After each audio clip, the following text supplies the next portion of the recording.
헤럴드 초대석.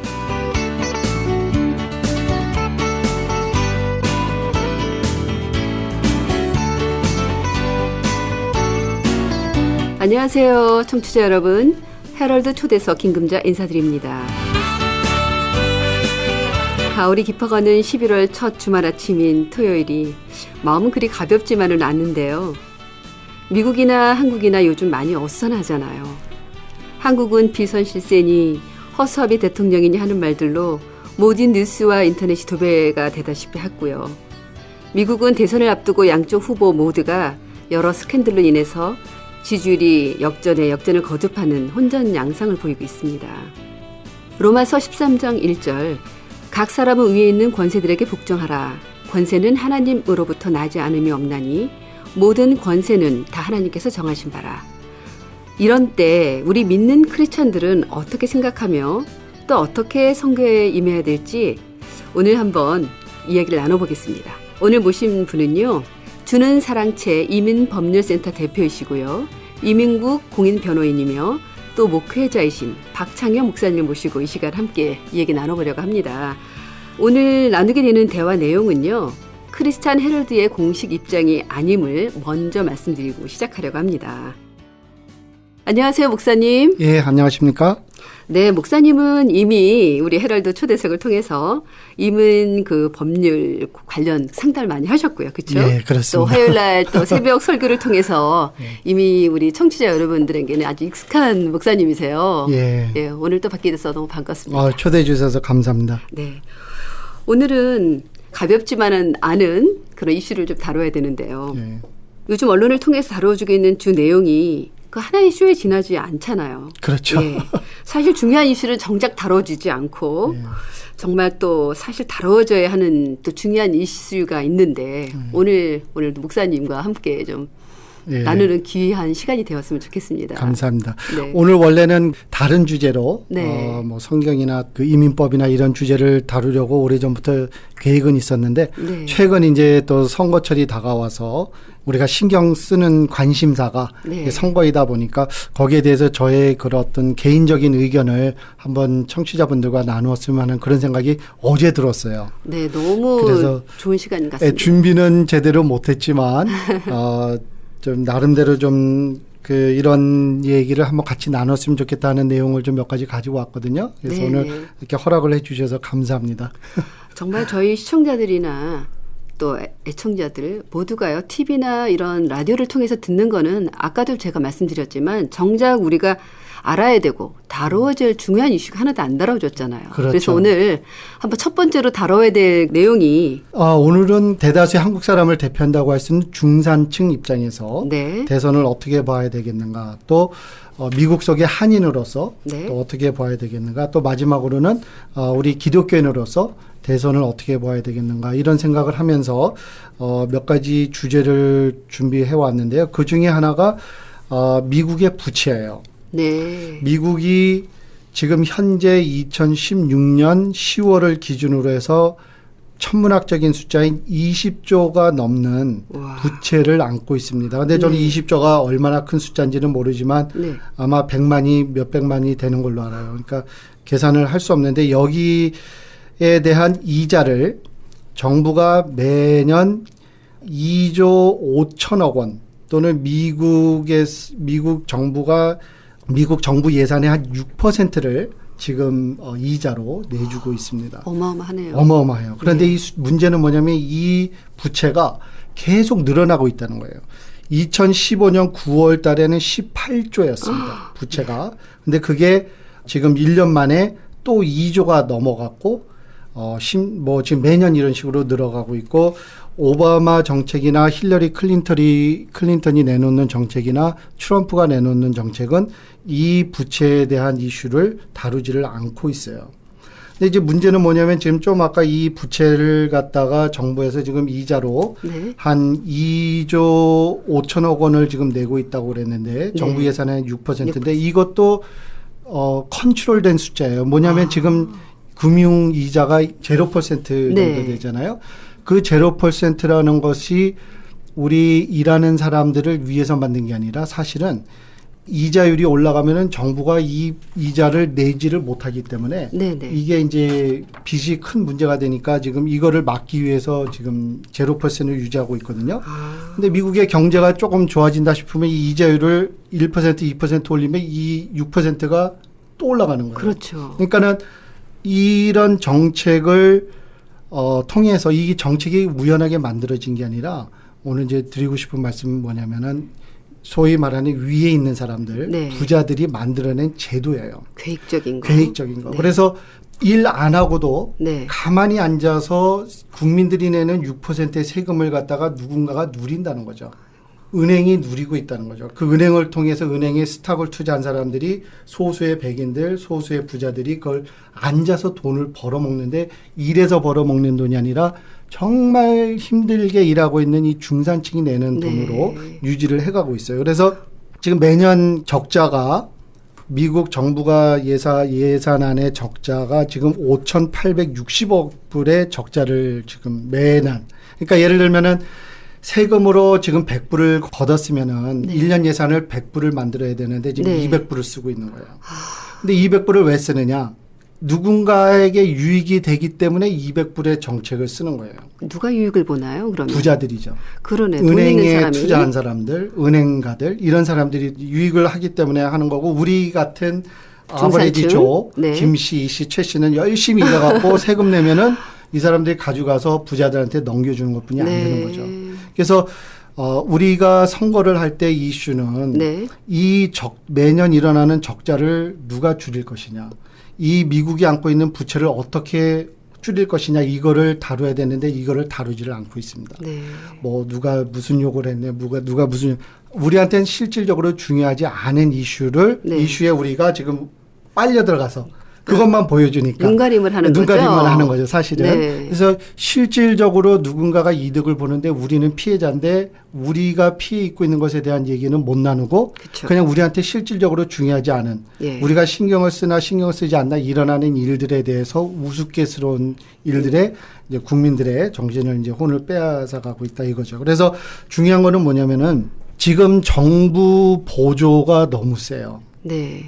정부 보조가. 그리고 정부 지출이 이제 너무 센 거죠. 그래서 힐러리가 만약에 대통령이 되면은 뭐 학생들에게 무상으로 교육을 시켜주겠다는데 네. 말은 좋은데 그렇죠. 우리는 물어봐야 돼. 그럼 그 돈을 누가 지불할 거냐? 중산층이죠. 결국 우리가 내는 거예요? 중산층이죠. 그렇죠. 트럼프가 내놓은 안을 보면은 지금 부시 주니어가 들어와서 세금 정책을 피면서 제가 돈으로 환산할 수 없는 1.5 트릴리언 달러라는 돈을 부자들한테 혜택을 주는 세금 정책을 폈다고 합니다. 네네. 그 정책을 부시가 피지만 않았어도 그 부자들이 벌어들이는 돈이 국채에 들어와 갖고 그것이 국가 운영에 들어갈 텐데 부자들은 지금 돈을 세금을 안 내게 해주고 지금 계속 중산층만 죽이는 거예요.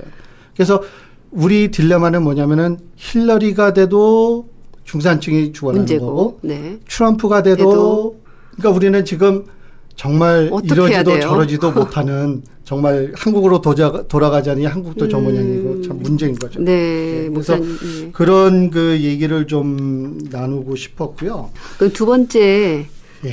정말 또 그러면 예전에 화폐 전쟁 이런 것도 보니까는 그게 반드시 어떤 정책적인 게 있었고 그렇죠? 또 전쟁이 일어난 뒤에는 또 항상 돈 문제가 이렇게 그렇죠. 돼 있었다 네, 그러더라고요. 그렇죠. 그러면 현재 앞으로 또 뭐 3차 전쟁이 일어난다 뭐 이런 얘기도 있어요. 네. 거기에 대해서 또 국방비며 다 누가 됩니까? 좋은 지적을 네. 떼주셨는데요. 그게 이제 제 다음 주제예요. 네. 미국이 이제 우리가 이거는 이제 또 기독교인으로서 한번 봐야 되고 그렇죠. 또 평화를 존중하는 우리 시민의 입장에서 볼 때 우리는 전쟁을 원하지는 않잖아요. 그렇죠. 국민이라면. 그럼요. 근데 미국 정부 정책을 펴는 몇몇 사람들, 힘 있는 사람들, 권력을 가진 사람들은 전쟁을 원하고 전쟁을 필요로 하는 사람들이 있어요. 그게 왜 그러냐면은 미국 정부와 미국 경제가 네. 군수 산업과 너무 밀접하게 관련이 돼 있습니다. 거기서 덕을 보는 사람이 또 있죠. 그렇죠. 거기서 또 덕을 보는데 미국이 2016년도에 지출한 그 국방비가 네. 영어로는 585 빌리언, 우리말로는 5,850억 원의 그 돈이 예. 국방비로 지금 지출이 되고 있는데 이것도 한 6% 되는데 이것도 어떻게 보면은 전쟁을 원하지 않는 국민들이 일해서 낸 돈을 그렇죠. 예. 또 가지고 가서 국방 지킨다는 명목으로. 산업에 연루돼 있는 사람들한테 유익을 주는 이제 경제 정책인 거죠. 그러니까 그러네요. 뭐 그냥 앉아서 돈이 이제 글로 가는 거예요. 근데 문제는 뭐냐면은 더 중요한 문제를 좀 다뤄드릴게요. 네. 1991년도에 소련이 붕괴가 됐을 때 네. 제일 당혹해하고 제일 그거를 싫어했던 사람들이 누굴까요? 군수 산업에 글쎄요. 관련된 사람들이었어요. 아, 더 이상 이익을 보지 못하네요. 이제는 무슨 전쟁이 명목으로 없으니. 무기를 만들지? 네. 그래가지고 1991년도에 미국이 국방비로 쓴 돈이 지금 돈으로 계산하면은 한 300억 정도 미만에 있었습니다. 그래서 2001년도에 2,870억 원까지 내려갔어요. 국방비가. 네. 그런데 부시 대통령이 되고 거기에 이제 부통령으로 왔던 딕 체이니가 있지 않습니까? 네. 근데 그 딕 체이니가 되고 럼스펠드라는 국방장관이 있고 그런데 딕 체이니하고 국방장관이었던 럼스펠드하고 국가안보장관, 국무부 장관 지낸 컨달리자 리사 이런 사람 다 27명이 네.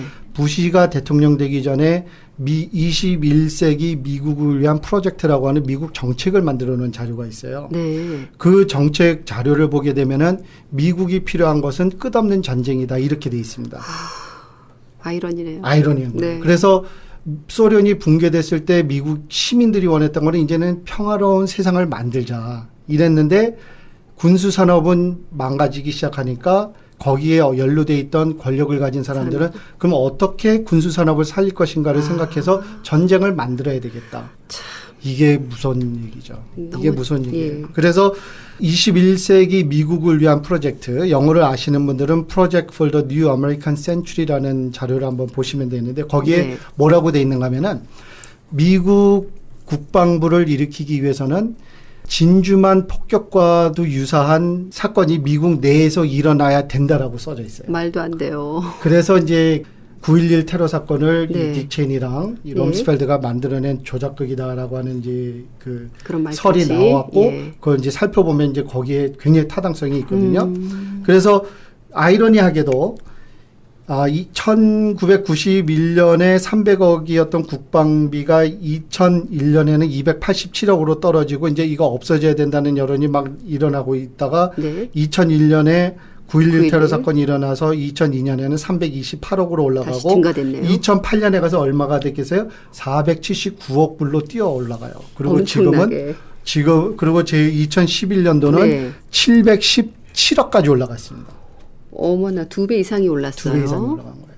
그리고 부시가 다 돌아다니면서 한 설교 내용을 보면은 네. 미국은 이제 끝없는 전쟁을 하는 시대에 왔다. 이렇게 장담을 하고 다닌다. 그래서 이제 이런 얘기를 하면서 우리가 마음 아픈 거는 뭐냐면은 우리 선량한 시민들은 이런 생각을 갖고 있는 사람들이 대통령이고 부통령이라는 걸 생각을 못하고 모르죠. 우리는 국가를 사랑하고 미국을 사랑하고 네. 그냥 열심히 일하고 그러잖아요. 근데 이제 우리를 그냥 개미떼로 보고 네. 돈 만들어주는 그 하나의 그냥 어떤 일개미예요. 일개미 네. 그런 걸로 생각하는 사람들이 미국을 지금 집권하고 있다는 것에 우리가 눈을 떠야 되지 않겠나 네. 이런 생각을 하게 되는 거죠. 예. 그렇지만 지금 미국 인구가 중산층이 항상 중산층이 아니라 인구가 지금 줄어들고 있잖아요. 그렇죠. 왜냐하면 저출산에다가 앞으로 뭐 한 2, 3년 후면은 뭐 0.몇 프로 뭐 떨어진다 그러는데 그런 인구가 적어지면 이 사람들을 어떻게 대체 중산층을 만들어내는 것도 아니고 그렇죠? 네. 어디선가 유입이 돼야 되는데 그 그렇죠. 이민 정책과 참 궁금한 게 많아요. 그렇죠. 예. 그래서 미국의 정책을 주도한 사람들은 백인들이었어요. 그리고 미국 사람들이 피는 정책은 주로 백인들을 위한 것이었고 그 안에 있는 소수의 백인들 그런 네. 사람들로 이제 체제가 돼 있는데 미국 인구가 이제 줄어들다 보니까 미국 국가를 운영하기 위해서 인력이 필요하잖아요. 그렇죠. 노동력이 필요하고 예. 그래서 이제 외국에서 이제 이민자들을 유입을 해야 유입하고. 되겠다 하면서 1965년도에 네. 이민 개혁 정책을 피는데 예. 그때 이제 우리가 알지만 뭐 1800년대까지 노예제도가 있었지 않습니까? 그렇죠. 근데 이제 우리가 노예제도하고 이민 정책을 좀 같이 연결을 해야 돼요. 사실은. 그래요? 왜 연결이 그러냐면은 됩니까? 되죠. 왜 그러냐면은 노예제도라는 거는 노동력을 그렇죠. 무료로 노동력이죠. 만들어내는 경제제도거든요. 그렇죠. 그러니까는 지출이 없죠. 그렇죠. 생산력은 무진장 많은데, 근데 이제 백인들과 미국 경제에 도움을 주는 이 노예제도가 없어지면서 문제가 생긴 건 뭐냐면은 회사를 하려고 해도 이 임금이 나가야 되잖아요. 그렇죠. 임금이 나가야 되고 미국이 이제 구매력도 만들어줘야 되고 그러니까 이제 월급도 올라가고 그러다 지출이 많이 생기니까 이제 어떤 정책을 피냐면 해외에서 이제 그 이민자들을 네. 유입해서 이제 필요한 노동력을 채운다고 그랬는데 네. 우리는 이제 와서 이제 뭐 아메리칸 드림 생각하고 그래도 뭐 한국이나 그런 데보단 더 나니까 미국에 와서 이제 그렇죠. 어렵지만 이제 즐겁게 살지만 그런 정책을 핀다는 것이 참 슬픈 거죠. 우리는 모르고 그렇죠. 백인들이 하기 이용당하는 싫은 거네요. 일을 이 사람들 불러다가 도시에다가 살게 해주고 열심히 일하게 해서 그냥 아메리칸 드림 맛보면서 그냥 즐겁게 살다가 자기네들은 좀 편하게 살자 이런 제도거든요. 그러게요. 죄송한 얘기지만. 정말 우리가 열심히 번 돈으로 그렇죠. 중산층이 열심히 번 돈으로 국방비로 그래서 이제 우리가 여러분들 시간 나실 때 뭐 몬타나 주라든지 아이오다 뭐 이런 데 다녀보면은요. 네. 사람들이 거의 없이 백인들이 있는데 백인 그 농민들이 있는데 그 농민들한테 정부가 주는 혜택은 어마어마합니다. 아, 그래요.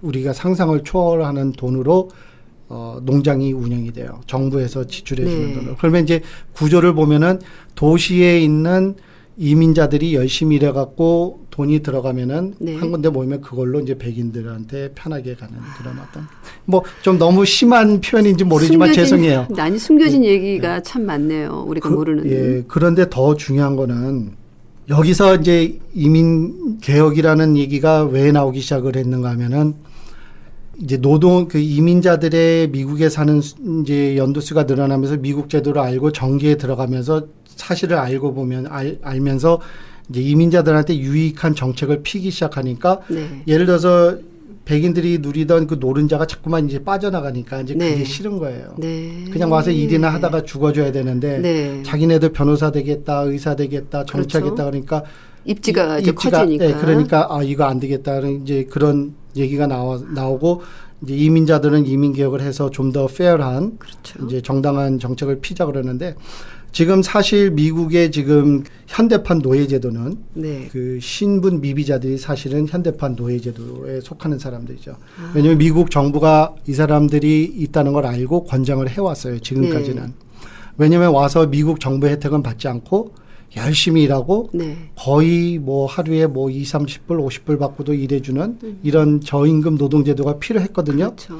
근데 지금 문제는 뭐냐면 이 사람들도 오래 살다가 이 사람들을 대변해주는 라티노 정신들이 나오고 아시안들이 나오니까 이 사람들도 미국 시민으로 대우를 해줘야 되겠다 그러니까 이제 백인들이 그게 또 싫은 거예요. 참 너무 얄밉네요. 그렇죠? 이거 그렇다고 제가 백인들을 뭐 비판하고 그런 건 아닌데 그런 지금 건 아니죠. 정책적인 차원에서 예. 상당히 좀 그 바르지 못한 정책이 지금 펴지고 있는데 이런 중요한 정책을 우리가 내용을 알고 뭐 힐러리가 욕했네, 뭐 서버를 뭐 컴퓨터 서버를 썼는데 이런 거 중요하지 않은 이슈에 지금 매달려 갖고 저 사람 그거는 맞아요. 하나의 미끼라는 거죠. 근데 우리는 다 모르고 있어요. 다 속고 있어요. 네. 속아주길 바라고 맞아요. 있고. 그래서 저는 앞으로 우리 그 기회가 되면 네. 우리 기독교인들도 이런 미국 사회에서 일어나는 내용을 사실을 알고 거기에 대한 우리의 입장을 좀 표현해야 되겠다 이런 생각을 하는데 네. 지금 그 미국 인구에 대해서 말씀을 나누는데 한 가지 더 중요한 말씀이 있어요. 네네. 내용이 뭐냐면은 현재 미국 총 인구 수가 한 3억 2,400만이라고 그래요. 맞네요. 3억. 현재. 그런데 일을 하는 숫자는 딱 반이에요. 1,500만이에요.